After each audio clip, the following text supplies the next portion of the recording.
Hi, I'm Bugsy and I'm an addict. I'm going to be reading just for today, May 6th, 2024. Are we having fun yet? Page 132, basic text, page 56. In time, we can relax and enjoy the atmosphere of recovery. Imagine what would happen if a newcomer walked into one of our meetings and was met by a group of grim-faced people gripping the arms of their chairs with white knuckles.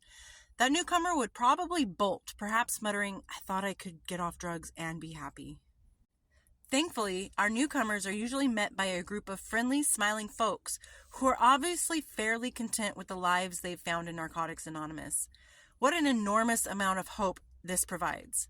A newcomer whose life has been deadly serious is strongly attracted by an atmosphere of laughter and relaxation.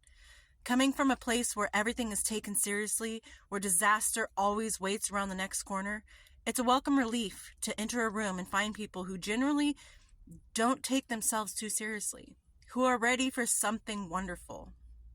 We learn to lighten up in recovery. We laugh at the absurdity of our addiction. Our meetings, those rooms filled with lively, happy sounds of percolating coffee, clattering chairs, and laughing addicts, are the gathering places where we first welcome our newcomers and let them know that, yes, we're having fun now. Just for today, I can laugh at myself. I can take a joke. I will lighten up and have some fun today. Something about recovery that I've discovered personally is that eventually you get to the point where you can talk about it openly and without the shame and embarrassment. I know that in the beginning, it was really hard for me to just be like, oh, I lost my kids to my addiction and I'm in recovery now. It used to be like, oh, how many kids do you have? And two, or at the time, one. I can't really talk about it because it hurts and it was embarrassing to be like, oh, I screwed up so bad that I lost my children. The government came in and said I was so bad that I lost my children and they took them from me. And I don't joke about it, but I'm able to admit it and talk about it openly and not fear being judged.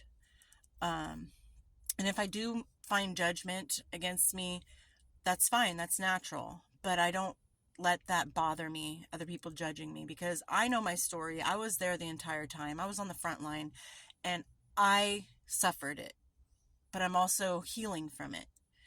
And also, I found that sometimes in the beginning, the stories that I would hear from other people, like, oh, I had to, get a front from my dealer, or I had to trade a Olive Garden gift card to my dealer for, half of what the card was for. And at first it's kind of like, oh, that's embarrassing because I've done that too.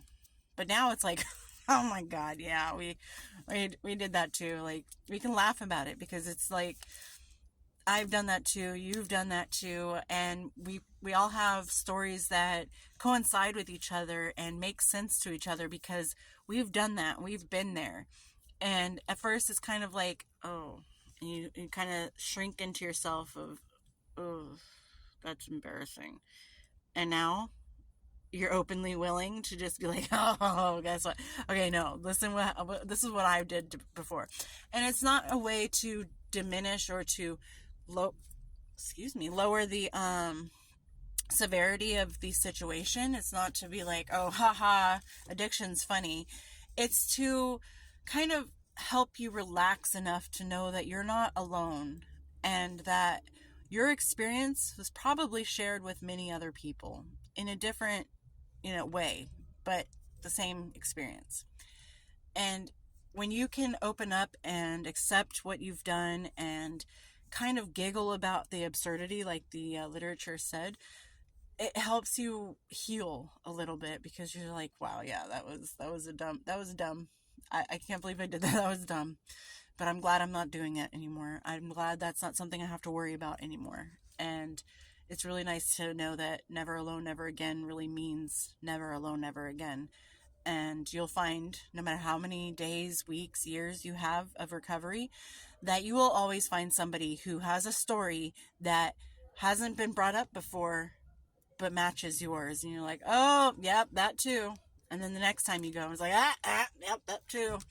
And it's kind of a way to experience the darker side of addiction with somebody else and be able to kind of bring a light to your recovery self and know that you aren't the first one, nor will you be the last one to go through that. And I hope everyone's doing well out there, and I'll talk to you later. Bye.